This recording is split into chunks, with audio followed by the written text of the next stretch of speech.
ఇది భారతదేశ చరిత్రలోనే ఎక్కడ లేని విధంగా అంత పెద్ద ఎత్తున స్కామ్ ఇవాళ రేవంత్ రెడ్డి గారి ప్రభుత్వం కాంగ్రెస్ పార్టీ ప్రభుత్వం చేసిందని బల్లగుద్ది ఆనాడు చెప్పడం జరిగింది.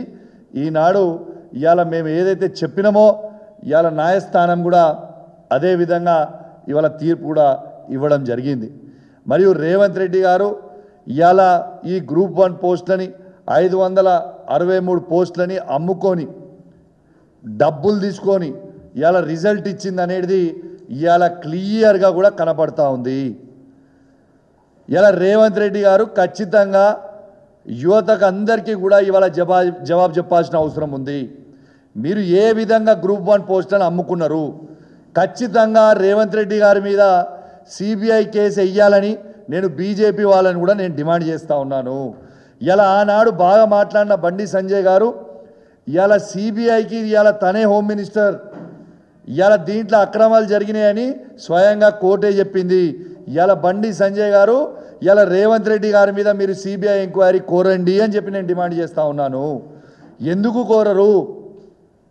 ఖచ్చితంగా మీరు కోరాలని నేను డిమాండ్ చేస్తూ ఉన్నాను. మరొక్కసారి రుజువైంది ఇలా కేసీఆర్ గారి నాయకత్వంలో ఇలా బీఆర్ఎస్ పార్టీ ఇలా ప్రజలకి జనతా గ్యారేజ్ లాగా ఉన్నదని ఇలా మరొకసారి రుజువైందని చెప్పక తప్పదని చెప్పి ఈ సందర్భంగా తెలియజేస్తూ ఉన్నాను.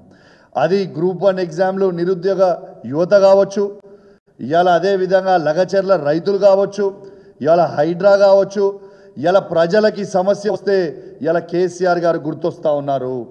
ఇలా వస్తూ ఉన్నారు మా పార్టీ ఆఫీస్కి వచ్చి మాకు ఈ సమస్య ఉంది ఖచ్చితంగా మాకు చెప్పాలని చెప్తా ఉన్నారు.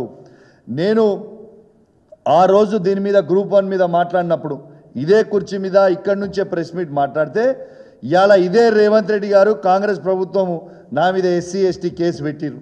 ఎంత విచిత్రం ఇది!